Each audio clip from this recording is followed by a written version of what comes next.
नाज़रीन, अमेरिका के नए एयरक्राफ्ट कैरियर, जंगी बेड़े और जंगी जहाज इस वक्त मिडिल ईस्ट पहुंच चुके हैं। अमेरिका की जो डिप्लॉयमेंट है वो बढ़ती चली जा रही है स्ट्रेट ऑफ हॉर्मज़ और खलीज फारस में, जहां पर ईरान इजराइल के बहरी जहाज़ों को, ऑयल टैंकर्स को निशाना बनाने की तैयारी कर रहा है।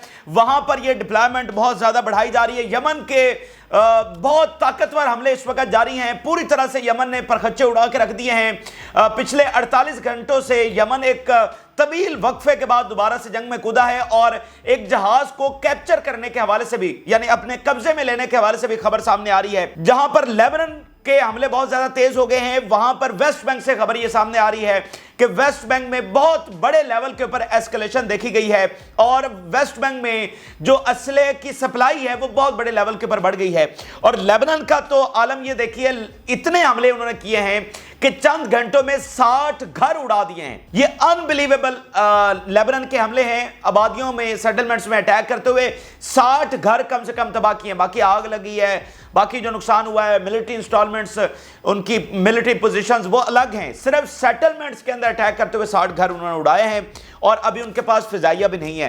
तो ये ताज़ा तरीन जो तफसीलात आ रही हैं। और नज़ीन, जो बरतानवी हुकूमत है शदीद तरीन इस वक्त दबाव के अंदर है। टाइम मैगजीन की एक स्पेशल रिपोर्ट शाया हुई है जिसमें बताया गया है कि बरतानवी हुकूमत के ऊपर बहुत ज़्यादा दबाव है कि वो जो है वो अमली इक़दामात उठाए और जो बरतानवी हुकूमत है वो इसको ज़्यादा देर लिंगर ऑन नहीं कर सकेगी, इससे ज़्यादा देर पीछा नहीं छुड़ा सकेगी इस प्रेशर से। और शिकागो में, यानी अमेरिका में, जो डेमोक्रेट्स का कन्वेंशन हो रहा है, इतनी बड़ी तादाद में लोग वहां पर निकले हुए हैं, फ़लस्तीन के हक में मुजाहरे कर रहे हैं और कैमला हारिस को कह रहे हैं कि अगर जंगबंदी ना करवाई तो फिर नो वोट। ये वहां पर बहुत ज़्यादा शिद्दत हो गई है और पहली बार कैमला हारिस की कॉल हुई है नेतन्याहू को। इन 10.5 महीनों की जंग में पहली कॉल कैमला हारिस की नेतन्याहू को हो रही है और उसको कहा जा रहा है कि जंग रोको, और नेतन्याहू कह रहा है कि जंग नहीं रोकूंगा। तो वहां पर बहुत ज्यादा एक जो है ना डिवीजन और मामलात खराब हो चुके हैं उनके आपस के दरमियान भी। यानी बाइडन फुल सपोर्ट, डिप्लॉयमेंट, सारा कुछ हो रहा है, लेकिन इलेक्शन में तो कैमला हारिस को जंगबंदी चाहिए और नेतन्याहू कह रहा है जंगबंदी नहीं करूंगा। तो ये ताज़ा तरीन तफसीलात आपके साथ शेयर करते हैं। जिन लोगों ने चैनल को सब्सक्राइब नहीं किया उनसे रिक्वेस्ट करेंगे कि चैनल को जरूर सब्सक्राइब कर लें ताकि हर आने वाली वीडियो आप तक पहुंच सके। नाज़रीन, सबसे पहले हम आगाज करते हैं जो एक बहुत बड़ी डेवलपमेंट है कि अमेरिका का एक नया स्ट्राइक ग्रुप, नए एयरक्राफ्ट कैरियर जो है वो इस वक्त मिडिल ईस्ट के अंदर पहुंच गए हैं। सबसे पहले खबर सबूत मैं आपके सामने रख देता हूं। US aircraft carrier group arrives in the Middle East. US Central Command said the USS Abraham Lincoln Aircraft Carrier Strike Group, which is equipped with F-35 fighter jets and destroyer squadron, has arrived in the area of responsibility. He also announced the deployment of the guided missile submarine to the region. अब ये उनका जो है ना strike group पूरा यहां पर पहुंच गया है। अब नाज़रीन, ये जो स्ट्राइक ग्रुप है ना, ये अमेरिकी नेवी का सबसे बड़ा एसेट है और ये दुनिया भर में, अगर हम नेवी की बात करें तो सबसे जो पावरफुल हथियार समझा जाता है कि नेवी के पास सबसे पावरफुल हथियार क्या है, तो वो ये एयरक्राफ्ट स्ट्राइक ग्रुप्स हैं जो इस वक्त अमेरिका के पास 11 हैं। दुनिया में सबसे ज्यादा एयरक्राफ्ट स्ट्राइक ग्रुप्स जो हैं वो अमेरिका के पास हैं। उसके बाद चाइना के पास है, चाइना के पास 3 हैं। और उसके बाद हम देखें तो इंडिया के पास भी एयरक्राफ्ट कैरियर है और रशिया के पास 1 है। तो आप ये तवाज़न भी चेक करें कि नेवी के हवाले से कितना बड़ा गैप है कि चाइना जैसी, और चाइना ने तो ये इस सदी के शुरू में इस टेक्नोलॉजी के ऊपर जो है वो काम करना आगाज किया है। और मैं आपको बताऊं कि इस एक स्ट्राइक ग्रुप को बनाने में कई साल लगते हैं। अभी ये जो आखिरी उन्होंने बनाया है, 11वां जो लास्ट उन्होंने बनाया है, इसको 8 साल लगे हैं। 8 साल आप अंदाजा करें, यानी इसमें बेतहाशा वसाइल इस्तेमाल होते हैं और आपको अरसा भी बहुत ज्यादा दरकार होता है। यानी अब चीन के पास दौलत तो बहुत है, लेकिन ऐसा नहीं है कि वो विद इन मंथ्स जो है वो इन एयरक्राफ्ट कैरियर को तैयार कर ले, इसमें टाइम भी बहुत चाहिए होता है। तो इससे आप अंदाजा लगा सकते हैं कि जब ये कहीं पर मूव किए जाते हैं या ये कहीं पर डिप्लॉय किए जाते हैं तो ये कोई नॉर्मल चीज नहीं होती। मतलब ये सबसे बड़ा हथियार है, न्यूक्लियर इसको समझे, क्योंकि ये वैसे जो एयरक्राफ्ट कैरियर ये न्यूक्लियर पावर्ड भी होते हैं और एक पूरे का पूरा शहर होता है। इनमें जंगी त्यारे होते हैं, फिर 7 वॉरशिप्स होते हैं, फिर हजारों मरीन्स इसके ऊपर होते हैं। गालबन को 4000 के करीब शायद मरीन्स एक एयरक्राफ्ट कैरियर के ऊपर होते हैं उसको चलाने के लिए। और जो जंगी त्यारे होते हैं वो हर एयरक्राफ्ट कैरियर के ऊपर अलग से होते हैं। यानी इसके ऊपर F-35 है, ये जो अभी पहुंचा है, और बाकी जो है किसी के ऊपर F-22 है, किसी के ऊपर दूसरे जंगी त्यारे हैं। यानी एक जैसे मैं सादा से एक मिसाल दूं कि जैसे जंगल में शिकारी जानवर जो हैं वो एक झुंड की सूरत में निकलते हैं और शिकार जाके करते हैं, किसी के ऊपर धावा बोल देते हैं, हमला कर देते हैं। वो एक ऐसा झुंड होता है कि जिससे हर कोई खौफजदा होकर भाग रहा होता है, ठीक है। तो इसको ऐसे ही एक झुंड समझिए, दरमियान में एयरक्राफ्ट कैरियर जा रहा है, उसके साथ 5-6 जंगी बेड़े हैं, ऊपर जंगी त्यारे हैं जनाब, और सब मरीन्स भी इसके साथ साथ जो है वो जा रही होती हैं। और मतलब एक ये कहीं भी जंग छेड़नी हो तो ये काफ़ी हैं, न्यूक्लियर कहीं पर गिराना हो तो ये काफ़ी हैं, ठीक है। और ये कई साल खुले समुद्रों में खड़े रहते हैं और इनको वापस बेस पर जाने की भी ज़रूरत नहीं होती, क्योंकि ये न्यूक्लियर जो इंजन है उससे चलते हैं, तो इसलिए इनको ज़रूरत नहीं होती वापस जाने की। तो ये सिर्फ इसकी अहमियत बताने का आपको मकसद ये है कि जब ये कहीं पर डिप्लॉय किए जाते हैं और अलल ऐलान डिप्लॉय किए जाते हैं, वैसे इनकी लोकेशन किसी को मालूम नहीं होती। ये अभी साउथ चाइना सी में खड़े हुए हैं, अभी तो वहाँ से निकाल कर उन्होंने मिडिल ईस्ट में भेज दिया, तो चाइना को नहीं पता वो कहाँ पर हैं। मतलब वो ट्रैक कर रहे होते हैं, सैटेलाइट से देख रहे होते हैं, समटाइम उनको पता चल भी जाता है, लेकिन ये बहुत सिक्रेसी में खड़े होते हैं, कहाँ पर हैं किसी को पता नहीं है। तो अगर ये ओपनली आकर कह रहे हैं कि हम यहां पर डिप्लॉय कर रहे हैं, तो वो बहुत जो है वो गैर मामूली बात होती है। अब ये जो डिप्लॉयमेंट नाज़रीन इनकी जानिब से की जा रही है, ये स्ट्रेट ऑफ हुर्मुज़ के ऊपर डिप्लॉयमेंट हो रही है और खलीज फारिस के अंदर डिप्लॉयमेंट हो रही है इस स्ट्राइक ग्रुप की, क्योंकि जो सबसे सेंसिटिव पॉइंट होगा ना इस पूरी जंग जब छिड़ेगी तो वो उसमें स्ट्रेट ऑफ हुर्मुज़ होगा। यहां से जो इजरायली बहरी जहाज हैं, जो ऑयल टैंकर्स हैं, उन्होंने यहां से गुजरना है, क्योंकि हमारे जो अपने सरकर्दा लीडर मालिक हैं बड़े फख्र से अभी भी ऑयल दे रहे हैं इजराइल को। तो ऑयल जाता रहेगा जंग के अंदर, तो वो पर्शियन गल्फ से होता हुआ इसी स्ट्रेट ऑफ हुर्मुज़ से गुजरेगा। तो यहां पर ईरान निशाना बनाएगा, तो उनकी सिक्योरिटी के लिए पर्शियन गल्फ में भी डिप्लॉयमेंट की जा रही है और स्ट्रेट ऑफ हुर्मुज़ के अंदर भी डिप्लॉयमेंट की जा रही है। और इससे जाहिर बात है अमेरिका को जो तेल जा रहा है, यूरोप को जो तेल जा रहा है, सारी दुनिया को यहीं से जा रहा है स्ट्रेट ऑफ हुर्मुज़ से गुजर कर, तो वो सारी दुनिया की सप्लाई मुतासर होगी। ये ईरान के पास सबसे बड़ा उसका जो हथियार है ना, वो स्ट्रेट ऑफ हुर्मुज़ है। तो उसके लिए वो कई बार जंगी मशकें भी उसने की हैं, अभी रिसेंटली भी उसने जंगी मशकें की हैं कि कैसे स्ट्रेट ऑफ हुर्मुज़ को ब्लॉक करना है। तो ये अपना वहां पर डिप्लॉयमेंट कर रहे हैं कि इसको हमने किसी सूरत ब्लॉक नहीं होने देना है। तो इस तरह नाज़रीन वो अपनी डिप्लॉयमेंट को बढ़ा रहे हैं, धमका रहे हैं, ये कर देंगे वो कर देंगे, लेकिन वो बात तो सही है। लेकिन सबसे बड़ा सवाल यह है कि उन्होंने अभी तक अचीव क्या किया है, अमेरिका ने अभी तक क्या अचीवमेंट हासिल किया। सिर्फ यमन की मिसाल देखिए, यमन ने कितनी इबरतनाक शिकस्त अमेरिका को दी है। और दिलचस्प बात यह है कि अभी अमेरिका उस बारे में बात भी नहीं कर रहा, मतलब वो यमन को डिस्कशन में लाने नहीं चाहता। पहले वो मीडिया को बुलाकर कवरेजेस करवा रहा था स्पेशली कि देखो आपने ये कर दिया वो कर दिया, जो कि झूठ के ऊपर मबनी थी। और इनके जनरल कह रहे थे कि देखो हम यमन को, हमने उनकी नींदें उड़ा दी हैं, यमन चैन से सो नहीं पा रहा, ठीक है। लेकिन बाद में फिर वो खत भी सामने आए जो इधर के जनरलों ने लिखे वापस वाशिंगटन को कि हम यमन को रोकने में नाकाम हो गए। तो अब इवन यमन को वो अंडर डिस्कशन भी नहीं लाना चाह रहे, क्योंकि सवाल उठेंगे कि आपने यमन का जो है वो क्या बिगाड़ लिया, ये यमन से क्या रास्ता आपने क्लियर करवा लिया, ये यमन ने अपने हमले बंद कर दिए। और वो जो यूरोपियन मिशन आया था उसका क्या हुआ, वो जो इधर के जंगी बेड़े इटली फ्रांस और जर्मनी पता नहीं किस किस के, उनका क्या हुआ, वो कहाँ गए, जनाब चुप करके वो निकल गए या हैं क्या कर रहे हैं, वो खामोश चुप। यमन के वाले से कोई बात ना करो, क्योंकि उसमें सुबकी होती है, उसमें बदनामी होती है कि अच्छा अब अमेरिका की ये पावर रह गई है कि यमन उससे संभाला नहीं जा रहा। यमन के तो अभी मतलब सिर्फ 24-48 घंटों की तफसीलात देखें, अभी ताज़ा तरीन खबर ये आ रही है कि एक जहाज़ कैप्चर किया यमन ने। यूके मैरीटाइम ये कह रहा है कि एक जहाज़ के ऊपर अटैक हुआ और उसकी कमांड उनके हाथ से निकल गई है। अब इसमें तजियाकार और सब ये मीडिया रिपोर्ट कर रहा है कि इससे मुराद ये लिया जा रहा है कि जहाज़ उनके हाथ से, यानी कमांड उनके हाथ से निकल गई है, वो कैप्चर हो गया। ये यूके मैरीटाइम जो है वो रिपोर्ट कर रहा है। मजीद इसके ऊपर तफसीलात आ रही हैं, लेकिन जो मीडिया रिपोर्ट्स हैं वो इसको ऐसे ही अज्यूम कर रही हैं कि जहाज निशाना बना तो बना, कमांड निकल गया तो इसका क्या मतलब है। अच्छा, अभी जो ग्रीक के जहाज के ऊपर इन्होंने निशाना बनाया है वो इस वक्त डूब रहा है, मतलब वो वहीं का वहीं 4 मरतबा उसको ऑयल टैंकर को निशाना बनाया और उसकी वीडियो भी आ चुकी है, इतनी भयानक आग लगी हुई है। तो बंदा पूछे वो कहाँ गया अमेरिका का ये सारे जंगी बेड़े और एयरक्राफ्ट करियर और एयरक्राफ्ट स्ट्राइक ग्रुप्स और इतनी बड़ी पावर। तो यमन तो अपनी कार्रवाइयां जो है वो जारी रखे हुए और आप यमन को जो है वो डिस्कस भी नहीं करना चाहते। तो जैसा कि आप ये एक एनालिस्ट की राय देखिए, after months of trying to separate the fronts from Gaza, here is the American through the Secretary of State admitting that the stopping escalation in the Red Sea is linked to the situation in Gaza. कितने महीने इन्होंने ये बयानिया चलाया कि Yemen तो एक दहशतगर्दाना कार्रवाइयां कर रहा है, इसका गजा से कोई ताल्लुक ही नहीं है। और बर्तानिया के डिफेंस मिनिस्टर ने खड़े होकर पार्लियामेंट में कहा कि यमन का ताल्लुक गजा से कैसे हो सकता है, क्योंकि वो तो इतने फासले के ऊपर है। ठीक है, ये कितने महीने ये बयानिया चलता रहा। और फिर अरब भी दरमियान में आए और सऊदी अरब ने खास तौर पर बयान जारी किया कि नहीं, यमन जो कुछ कर रहा है ये गजा की वजह से कर रहा है, अगर आपने यमन को रोकना है तो गजा में बमबारी बंद करें। लेकिन अमेरिका अपनी उसी बात के ऊपर अड़ा रहा। लेकिन आज सेक्रेटरी ऑफ स्टेट के मुंह से ये निकला कि गजा का जो मामला है वो यमन के साथ अटैच है और यमन को नहीं रोका जा सकता सिवाय इस चीज के कि गजा में बमबारी बंद करें। आप देखें ना कि इनकी कितनी बड़ी सफाकियत थी कि हम गजा में भी मारते रहेंगे और अगर कोई मदद को आएगा तो उसको अलग से दहशतगर्द भी डिक्लेयर करेंगे और उसको उसके घर जाकर सबक भी सिखा कर आएंगे। इनका पूरा प्लान था यमन के ऊपर कब्जा करने का, इतने ये तकब्बुर से उतरे थे। तो यमन ने इनको इबरतनाक शिकस्त दी है। And certainly this is an admission of failure to confront Yemen.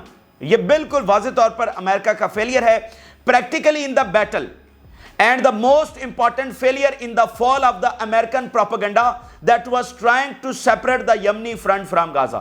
एक तो प्रैक्टिकली बैटलफील्ड में ये फेलियर है और दूसरी तरफ जो प्रोपेगेंडा मशीन उनकी चल रही थी, दुनिया का सारा मीडिया उनके कंट्रोल में, और वहां उस प्रोपेगेंडे का भी इख्तिताम हुआ और वहां पर भी इनको जो है वो शिकस्त हुई है। तो यमन खड़ा हुआ, यमन एक सबसे बड़ी मिसाल है। आप ले आए जिसको भी फिर ले आए हैं। और मैं आपको एक और बात बताऊं कि अमेरिका की जो हेजेमनी है ना, जैसे डॉलर है कि आपने करेंसी भी डॉलर ही इस्तेमाल करनी है पूरी दुनिया में, इसी तरह समुद्रों के ऊपर भी एक मुआहदा था, एक समुद्रों के ऊपर भी उसका राज था। अमेरिका ने जैसे कहा कि करेंसी भी हमारी आपने इस्तेमाल करनी है, वैसे ही उसने कहा था कि दुनिया भर के समुद्रों को मैं कंट्रोल करूंगा और सो कॉल्ड सिक्योरिटी दूंगा, सो कॉल्ड सिक्योरिटी, उसके बदले में फिर मुझे पैसे भी देने होंगे कि मैं दुनिया के तमाम जो शिपिंग लेन्स हैं उनको मैं सिक्योर करूंगा, वहां से तुम्हारे जहाज हैं वो सिक्योरिटी के साथ गुजरेंगे, कोई उनको निशाना नहीं बना सकेगा। इस सो कॉल्ड सिक्योरिटी के नाम पर उसने कहा कि मैं पैसे भी लूंगा। ठीक है, तो आज ये जो मैं आपको बता रहा हूं, ये यमन वाला काम कोई छोटा काम नहीं हुआ। तो वो जो उसका एक पूरा मुआहदा था दुनिया के साथ, जैसे डॉलर क्रैश हो रहा है तो यहां पर भी उसकी हेजेमनी की दीवार में बहुत बड़ा छेद यमन ने कर दिया है कि यहां पर भी उसकी वो जो हेजेमनी थी वो खत्म हो गई है कि अब समुद्रों के ऊपर उसका राज नहीं है।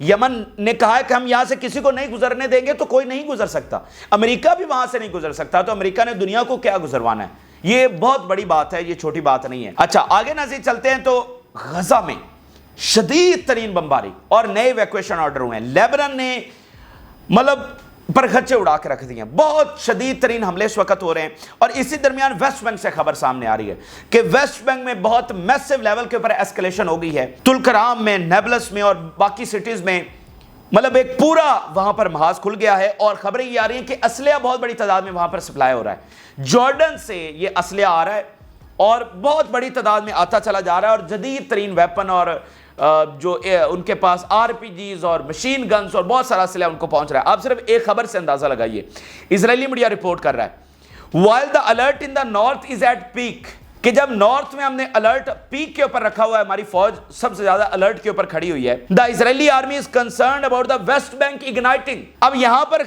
जो मसला पैदा हो गया है वो ये कि वेस्ट बैंक इग्नाइट कर रहा है। वेस्ट बैंक में एक बहुत बड़े लेवल की जो जंग है वो शुरू हो गई है, यानी उनको नॉर्थ की फिक्र थी तो वेस्ट बैंक इग्नाइट कर गया है, specially in Nablus and Balata camp. अभी मैं कुछ तफसीलात, ये पिछले कई घंटों से तुलकराम में बहुत बड़ी लड़ाई इस वक्त जारी है। Our fighters are engaged in fierce clashes with the occupation forces and detonating number of explosive devices in the infantry forces and military vehicles causing direct hits. कई एक व्हीकल्स को तबाह किया है और फियरस क्लैशेस इस वक्त हो रहे हैं, एक्सप्लोसिव डिवाइसेस बहुत बड़ी तादाद में उन्होंने इस्तेमाल कर रहे हैं। Israeli aircraft attacked a group of militant without apparently hitting them and the militants threw explosive devices at our forces। के उधर जनाब उनके एयरक्राफ्ट ने हमला करने की कोशिश की तो इधर से उन्होंने एक्सप्लोसिव डिवाइसेस उनकी फोर्सेस के ऊपर फेंकी, ये इजरायली मीडिया रिपोर्ट कर रहा है। तो इस तरह की कई खबरें मैंने सिर्फ दो आपके सामने रखी हैं और इजरायली मीडिया, उनकी आर्मी क्या बता रही है कि इग्नाइट कर रहा है वेस्ट बैंक, ठीक है, और उनके वहाँ पर भी नुकसान और फौजी वहाँ पर मारे जा रहे हैं और ज़ख्मी हो रहे हैं, ठीक है। तो इधर का एक महाज है वो पूरी तरह से खुल रहा है और ये जो असलिया पहुँच रहा है, और याद करें कि रिपोर्ट इसी साल के हवाले से है कि रॉकेट्स भी वेस्ट बैंक में पहुंच जाएंगे। और वो मतलब जिस दिन रॉकेट पहुंच गया ना, फिर आप देखिएगा वहां पर और सूरत हाल कैसे बदल जाएगी। इसी दरमियान गजा से पहले खबर शेयर करते हैं, फिर लेबनान की तफसीलात आपसे शेयर करेंगे। नाज़रीन, गजा के हवाले से जो खबर आ रही है, शदीद तरीन बमबारी, नए इवैक्यूएशन ऑर्डर किए गए हैं, इजरायली फौज नए इलाकों में दाखिल हो गई है। और मैं आपको कहूंगा this is the end of the humanity. इंसानियत, अमन जो है ना दुनिया से रुखसत हो गया है। कोई चीज इस दुनिया में बाकी बची नहीं है। सिर्फ और सिर्फ ये वैशी दुनिया के ऊपर हमलावर हो गए हैं। दुनिया की इंसानियत और राइट्स और ह्यूमन राइट्स और ह्यूमैनिटी और क्या कुछ आप कहें उस सब के ऊपर हमलावर हो गए हैं और दुनिया से अमन रुखसत हो गया है। ये शैतानी ताकतें इस कुर्रा अर्ज को एक बहुत बड़ी तबाही की तरफ लेकर जा रही हैं। आप इस जुल्म को किसी जुबान में बयान नहीं कर सकते, क्योंकि दुनिया में कोई डिक्शनरी बनी नहीं है जो इस जुल्म को बयान कर सके। आज तक कोई भी ऐसा जुल्म हुआ ही नहीं है। एक जेनोसाइडल वॉर ऑन चिल्ड्रन और एक मीनिंगलेस वॉर, इबरतनाक शिकस्त होने के बावजूद बच्चों के ऊपर बम गिराते रहना, इसका दुनिया क्या जस्टिफिकेशन देगी, हम क्या जस्टिफिकेशन देंगे, हमारे सरकर्दा लीडर मालिक क्या जस्टिफिकेशन देंगे, और इसका आपको क्या लगता है, मतलब इसका क्या नतीजा निकलेगा? मतलब एक देखे ना कि एक ऊपर वाली ज़ात है, उसने ये दुनिया बनाई है, उसके सभी बंदे हैं, और मजलूमों की जो आह होती है और आसमान के दरमियान तो वो मतलब पर्दा ही नहीं होता, वो तो मजलूमों की आह डायरेक्ट खुदा तक जो है वो पहुंचती है। तो आपको क्या लगता है कि इसका नतीजा क्या निकलेगा? ठीक है, इसका बहुत मैं आपको बता रहा हूं, और अभी आप देख भी रहे हैं कि एक भयानक जंग जो इलाकाई छिड़ने जा रही है, सबकी कैसे दौड़े लगी हुई हैं। वो क्यों दौड़े लगी हुई? सबको पता है कि ये तबाही हमारे दरवाजों तक पहुंच रही है। Israel's war on Gaza, mass exodus in Deir al Balah amid ground assault, thousands of Palestinian fled parts of Deir al Balah as the Israeli military issued new evacuation orders and its forces advanced deeper into the overcrowded central city. सिर्फ क्या फ़लस्तीनियों को शहीद करना, गोलियों से मारना, भूख से, खुराक से। अभी इनके पार्टी का हेड है लाइबरमैन, उसने बयान दिया है कि गजा की तमाम वाटर सप्लाई कट कर दी जाए, जो है ना फूड पूरी तरह से कट कर दिया जाए, और हर तरह की सप्लाई कट कर दी जाए कि इनको मतलब इस तरह से मारा जाए। ये उसका बयान है। दुनिया की कोई कौम इतना ओपनली नहीं कह सकती कि बच्चों के साथ ये करें, ये सिविलियंस के साथ कोई दुनिया की कौम नहीं। देखे ना, यूक्रेन में भी तो जंग हो रही है, कितना वेस्ट ने प्रोपेगेंडा किया कि रशिया सिविलियंस को मार रहा है, ये कर रहा है, वो कर रहा है। एट द एंड वो दबरदूस हो गया वो प्रोपेगेंडा, क्योंकि कुछ ऐसा था ही नहीं। इराक में, शाम में बड़ी बड़ी जंगें, मैं कहता हूँ बड़ी खौफनाक जंगें हुई हैं, लेकिन ये जो हुआ है कि वॉर ऑन चिल्ड्रन, ये कभी भी नहीं हुई। तो ये बहरहाल बहुत ही खतरनाक चीज़ है और जारी है, और मुझे नहीं पता कि इसकी जस्टिफिकेशन कौन देगा, कैसे मिलेगी, और इसका जो कुदरत की सारी रेड लाइंस क्रॉस हुई हैं। जब कुदरत का आएगा, जब पनिशमेंट आएगी, तो फिर उसको ये कुर्रा अर्ज कैसे बर्दाश्त करेगा? ठीक है, ये बहुत ही खतरनाक मामलात हैं। अब मैं आपके सामने हिजबुल्लाह की तफसीलात रखता हूँ। शदीद तरीन हमले हिजबुल्लाह के, क्योंकि एक खत लिखा गया है कि वॉर ऑफ एट्रिशन और इरेडिकेशन ऑफ इसराइल वो शुरू कर दी जाए। मुज़ाकरात फेल हो गए हैं, इसराइल पीछे हटने का नाम नहीं ले रहा, और इतना जुल्म जारी रखे हुए हैं, तो आप भी अपनी फुल फोर्स के साथ जो हमलावर हो जाएं। इसका अंदाज़ा आप यूँ लगा सकते हैं, जो इस वक्त शिद्दत बढ़ी हुई है। कल जो हमले हुए हैं उसकी रिपोर्ट आज सामने आई है, कलेक्टिव रिपोर्ट, और उसमें यह बताया गया है कि 60 घर उड़ा दिए हैं हिजबुल्लाह के हमलों ने सिर्फ कल के दिन के अंदर। सेटलमेंट्स, वो जो इवैक्यूएटेड नहीं थी, उनके ऊपर हमले किए, 60 घर उड़ा दिए हैं। Unbelievable number. यानी एक घर को उड़ाने के लिए 4-5 मिसाइलों की ज़रूरत होती है, या दो की तो लाजमी ज़रूरत होती है। तो कितने मिसाइल आकर टकराए हैं, कितनी आबादियों में, और उन्होंने एक्चुअली कितने फायर किए होंगे कि 60 घर उड़े हैं। तो एक ड्रोन से, 10 ड्रोन से तो नहीं उड़े, 10 मिसाइलों से तो नहीं उड़े। वैरायटी ऑफ सेटलमेंट्स के अंदर 20-30 सेटलमेंट्स को अटैक किया गया, उनके अंदर 60 घर तबाह हुए। तो ये कितने बड़े नंबर्स हैं, ये मतलब अब तक का अनबिलीवेबल नंबर है जो सामने आया कि विद इन आवर्स, ये 8-10 घंटे की कार्रवाई है, 60 घर तबाह कर दिए, वो जो इवैक्यूएटेड भी नहीं थे।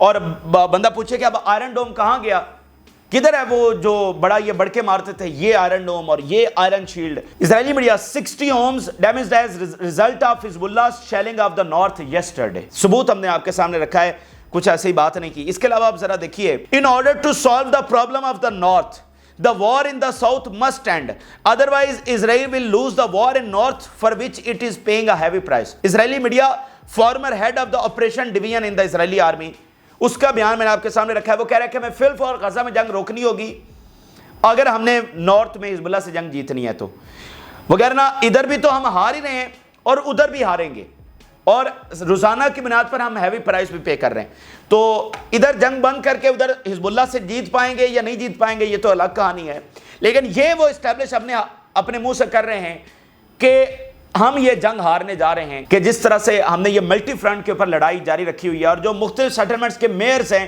وہ اس وقت آرڈر جاری کر رہے ہیں کہ شیلٹرز کے اندر رہیں، شیلٹر سے باہر نہ نکلیں۔ تو یہ حزب اللہ کے حوالے سے کچھ خبریں۔ اب میں جلدی جو نیگوسیشنز اس وقت ہو رہے ہیں وہ کہاں پر پہنچے ہیں یہ میں آپ سے شیئر کرتا ہوں ناظرین۔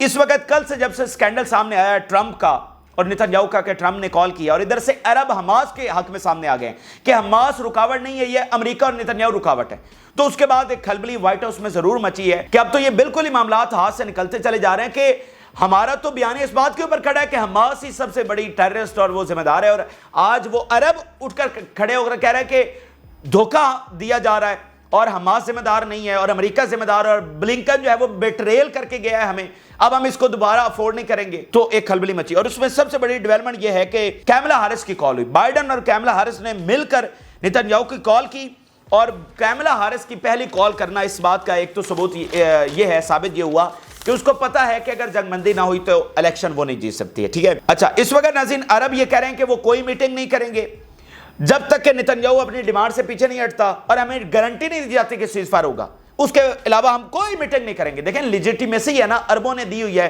اسرائیل اور امریکہ کو، اگر اس بار قطر اور ایجپٹ نہ بیٹھتے امریکہ کے کہنے کے اوپر تو کیا امریکہ اور اسرائیل آپس میں بیٹھتے؟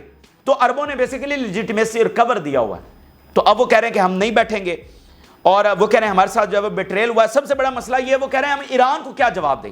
دیکھیں ایران سے انہوں نے ٹائم لیا ہے نا، تو اب ایران کو انہوں نے آفیشلی آگاہ کرنا ہے۔ اب ملک کے معاملات ایسے تو نہیں چلتے کہ اب ایران دیکھے کہ اچھا میڈیا رپورٹ سے آ رہی ہیں، عربوں نے ٹائم لیا نا، تو عربوں نے ابھی آفیشلی آگاہ کرنا ہے۔ مذاکرات کا یہ نتیجہ نکلا ہے، ناکام ہو گئے ہیں، کس منہ سے اس کو بتائیں کہ 2 ہفتوں میں جو کچھ غزہ میں جتنے بچے مزید شہید ہو گئے اور 2 ہفتے جو ہے وہ ایران کو روکے رکھا، تو اس کا کیا عرب کس منہ سے جا کے ایران کو جواب دے؟ تو یہاں پر جو ہے وہ اڑے ہوئے ہیں۔ اور اگلی بات یہ ہے کہ وہ کہہ رہے ہیں کہ یہ ساری دنیا سے نتنیاہو سنبھالا نہیں جا رہا، مطلب اس بدماشی کے اندر ایک تو ہم اپنے لوگوں کو بڑی مشکل سے کنٹرول کر کے بیٹھے ہوئے ہیں، اب وہ پبلک سینٹیمنٹ اتنا بڑھ رہا ہے کہ وہ سنبھالا نہیں جائے گا، اور دوسرا یہ نتنیاہو اکلوتا نتنیاہو دنیا سے نہیں سنبھالا جا رہا، اتنی بدماشی۔ اور پھر وہ کہہ رہے ہیں کہ اگر یہ جنگ پھیل گئی تو ہر گھر تباہی آئے گی، ہر ملک کو نقصان ہوگا۔ تو یہاں پر جو ہے وہ سب کی نیندیں حرام ہوئی ہیں، اور ان کو سمجھ نہیں آ رہی کہ وہ اس وقت کرے کیا، اور عرب ایک دوسرے کا منہ تک کریں کہ اب یہ کیا ہوا ہے، ہمیں تو کہا گیا تھا کہ اس بار سیز فائر کروا دیں گے، یہ کریں گے، اب وہ کیا جواب دیں۔ تو اس درمیان کال ہوئی، بائیڈن نے کہا، کیملا ہیرس نے کہا سٹاپ دا وار، اور امریکن آفیشل یہ بتا رہے ہیں Biden consider reaching a deal to be in interest before leaving the White House. وہ چاہ رہا ہے کہ اب میں کس لیگیسی لے کر جاؤں گا، کہ یہ کہ میں نے لاکھوں فلسطینی نہتے عورتوں اور بچوں کو شہید کروایا، یہ لیگیسی لے کر جب بائیڈن جائے گا تو اب وہ چاہتا ہے جیسے بندے کو ایک گناہوں کا کفارہ کرنے کے لیے، وہ تو ہونے والا نہیں ہے، لیکن اپنی طور پر وہ چاہتا ہے کہ میں سیز فائر کروا کے جاؤں۔ لیکن آگے سے ہیرڈز رپورٹ کر رہا ہے کہ جو بائیڈن اور کیملا ہیرس نے کال کی کہ نتنیاہو کو ریکویسٹ کی، اندازہ کرے ریکویسٹ کی، یہ بھی حالت آنی تھی کہ اپنی ڈیمانڈ سے پیچھے ہٹ جاؤ، تو نتنیاہو اپنی ڈیمانڈ سے پیچھے نہیں ہٹا ہے، کوئی فرق نہیں پڑا، اور نتنیاہو وہیں کا وہیں جو ہے وہ کھڑا ہوا ہے۔ اور یہ چونکہ دیکھیں نا، ایک طرف امریکہ نیوی بھیجتا ہے، فوج بھیجتا ہے، اور اوپر سے نتنیاہو کے کہتا ہے کہ ڈیمانڈ سے پیچھے ہٹ جائے، وہ کیسے ہٹے گا؟ اس کو پتہ نہیں ہے، اس نے اس طرح سے سسٹم کو جکڑا ہوا ہے کہ اس کو پتہ ہے کہ کچھ بھی ہو جائے امریکہ نے آنا ہی آنا، تو وہ کیوں پیچھے ہٹے گا؟ اور پھر جو ٹرمپ کے ساتھ معاہدہ ہے وہ ٹرمپ کو لانا چاہ رہا ہے، کیملا ہیرس کو تو لانا نہیں چاہ رہا۔ اس درمیان ناظرین امریکہ میں شدید مظاہرے، جو ڈیموکریٹس کا کنونشن ہو رہا ہے وہاں پر بہت بڑی تعداد میں عوام نکلے ہوئے، اور وہ کہہ رہے ہیں کہ ہم ووٹ نہیں کریں گے، کیملا ہیرس کو کہہ رہے ہیں اگر سیز فائر نہ ہوا تو، بہت مطلب شدید لیول کے اوپر۔ اور یونیورسٹیز میں، یہ آگے تفصیلی ویڈیوز میں شیئر کرتا ہوں، یونیورسٹیز میں مظاہرے دوبارہ شروع ہونے جا رہے ہیں کیونکہ وہاں پر چھٹیاں تھیں، اب وہ چھٹیاں ختم ہو گئی ہیں، تو طلباء یہ کہہ رہے ہیں کہ وہ بہت میسو لیول کے اوپر مظاہرے شروع کرنے جا رہے ہیں۔ اب اسی درمیان ناظرین ریزسٹرز نے ریگارڈلیس آف دا نیگوسیشنز انہوں نے اپنی جنگ جاری رکھی ہوئی ہے، لیکن ذرا اندازہ کریں کہ ویسٹ کیسے افورڈ کرے گا صورتحال کو، کہ ٹائم میگزین رپورٹ کر رہا ہے کہ برطانوی حکومت کے اوپر شدید ترین پریشر ہے کہ وہ ڈپلومیٹک سپورٹ بند کرے اور اسرائیل کا جو اسلحہ امبارگو ہے وہ لگائے۔ یہ برطانوی حکومت کے اوپر پریشر ہے، تو یہ کب تک معاملات کو سنبھالیں گے؟ جنگ تو پھر لمبا چلے گی، یہ افورڈ نہیں کر سکتے، کتنے دن، 10 دن، 15 دن، 20 دن، مہینہ، کتنا افورڈ کریں گے؟ صورتحال ان کے ہاتھ سے نکلتی چلی جا رہی. یہ اس وقت کے اہم ترین اور تازہ ترین حقائق ہیں جو آپ کے ساتھ شیئر کیا. آپ نے رائے ضرور آگاہ کریں. جن لوگوں نے چینل کو سبسکرائب نہیں کیا ان سے ریکویسٹ کریں گے کہ چینل کو ضرور سبسکرائب کر لیں تاکہ ہر آنے والی ویڈیو آپ تک پہنچ سکے. اجازت دیجیے. اللہ حافظ.